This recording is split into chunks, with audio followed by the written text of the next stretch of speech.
श्री गुरुदेव दत्त. नमस्कार मित्रांनो, आज आपण रुद्राक्ष कसा सिद्ध करावा व आपल्या गळ्यामध्ये धारण केल्यानंतर आपल्याला काय नियम पाळायचे आहे व रुद्राक्ष धारण करून आपल्याला कोणकोणत्या गोष्टींचा फायदा होऊ शकतो हे सर्व या व्हिडिओमध्ये आपण बघणार आहोत. प्रथम सर्वांची इच्छा असते व खूप लोक अशा आहेत की ते रुद्राक्ष धारणही करतात, पण त्यांना त्यांचे नियम पाळता येत नाही. रुद्राक्षाचे नियम त्यांना पालन करता येत नाही. त्यामुळे काय होतं, जो रुद्राक्ष तुम्ही गळ्यात धारण करता आहात त्या रुद्राक्षाचे फळ तुम्हाला मिळत नाही. त्याचे नियम काय आहे? रुद्राक्ष जर तुम्ही धारण केला तर तुम्हाला मांसाहार करता यायचं नाही. त्याचबरोबर ड्रिंक्स तुम्हाला घेता येणार नाही. त्याचबरोबर तुम्हाला टॉयलेट बाथरूमला जाताना तुम्हाला ही माळ गळ्याच्या बाहेर काढून ठेवावं लागेल. आल्यानंतर स्वच्छ हातपाय धुवून परत ते धारण करावं लागेल. रात्री झोपताना सुद्धा तुम्हाला गळ्यात माळ ठेवता येणार नाही. असे याचे नियम आहे. जर नियम आपण पालन केले तर आपल्याला 100% हा रुद्राक्ष फलदायी ठरत असतो. आपल्याला तो चांगले फळ देत असतो.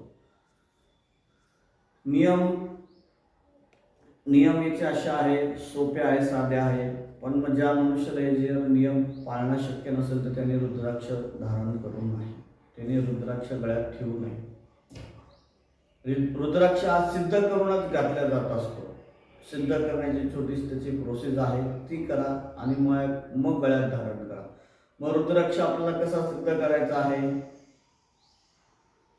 एक रुद्राक्ष असेल किंवा छोट्या मण्यांची 108 मण्यांची माळ असेल, एक असो किंवा 108 असो, सेम प्रोसेस आहे. काय करायचं आहे? जर एक असेल किंवा 108 वाली माळ असेल, ती प्रथम पहिले गाईच्या तुपामध्ये पूर्ण भिजवून घ्या आणि तिला तुपामधून भिजवल्यानंतर तिला साईडला काढून ठेवा. ज्यावेळेस त्या मण्यामधून पूर्ण तूप हे खाली पडून जाईल किंवा गळून जाईल, त्यावेळेस तिला स्वच्छ गोमूत्राने गंगाजलाने स्वच्छ धुवून घ्या आणि दूध पाणी याच्यामध्ये परत एक 3-4 तास ठेवून द्या. ते झाल्यानंतर ते काढा. एखाद्या शिव मंदिरात जा किंवा ज्योतिर्लिंग जर तुमच्या जवळपास असेल तर त्या मंदिरात जा किंवा सिद्ध स्वयंभू जिथे महादेवाचं मंदिर असेल त्या महादेवाच्या मंदिरात जा. महादेवाच्या पिंडीवरती ते रुद्राक्षाची माळ ठेवून द्या. ओम नमः शिवायचा जप करा. रुद्राभिषेक जर त्या पिंडीवरती माळ ठेवून जर अभिषेक तुम्हाला जर करता येत असेल तर तो रुद्राभिषेक करा. रुद्राभिषेक झाल्यानंतर ती माळ घ्या, उजव्या हाताच्या मुठीमध्ये ठेवा, घट्ट आपली मूठ पॅक करा आणि जेवढा तुम्हाला ओम नमः शिवाय ओम नमः शिवाय या मंत्राचा जप करता येईल त्यावेळेस त्या मंत्राचा तुम्ही जास्तीत जास्त जप करा. जप झाल्यानंतर ती माळ आपल्या घरी घेऊन या. दुसऱ्या दिवशी सकाळी स्नान करून त्याला धूप दीप नैवेद्य दाखवून, धूप दाखवा, दीप दाखवा, साखरेचा गुळेचा नैवेद्य त्याला दाखवा आणि मग ती आपल्या गळ्यामध्ये धारण करा. धारण केल्यानंतर सांगितल्याप्रमाणे नियम, ज्यावेळेस तुम्ही टॉयलेटला जाल तर ती काढून ठेवा, बाथरूमला जाल तर ती माळ काढून ठेवा. त्याचबरोबर रात्री झोपताना ती माळ गळ्याच्या बाहेर काढून ठेवा. परत सकाळी स्नान झाल्यानंतर ती गळ्याची माळ परत आपल्या गळ्यात धारण करा. मांसाहार करू नका, दारू पिऊ नका.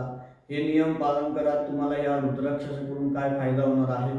प्रथम असं शिवपुराणामध्ये असं सांगितलेलं आहे की ज्याच्या गळ्यामध्ये ही रुद्राक्षाची माळ असते आणि त्याचा शेवटचा वेळ ज्यावेळेस येतो, ज्यावेळेस त्याला मरण पावतं, जर त्याच्या गळ्यामध्ये रुद्राक्षाची माळ असेल तर त्याला शिवमोक्ष प्राप्त होतो, म्हणजे त्याला शिवलोक प्राप्त होत असतो. अजून आर्थिक संकट आपल्यावरती येत नाही. आपल्याला आजारपण आपल्या मागे जास्त लागत नाही. त्याचबरोबर आपल्या इच्छित मनोकामना परिपूर्ण होत असतात. असे खूप सारे याचे फलदायी आहे, फळ मिळतात.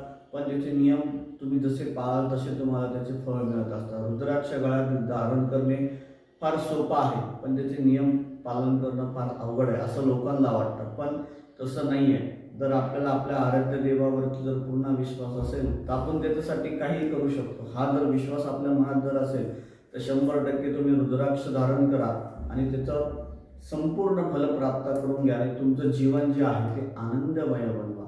श्री गुरुदेव दत्त.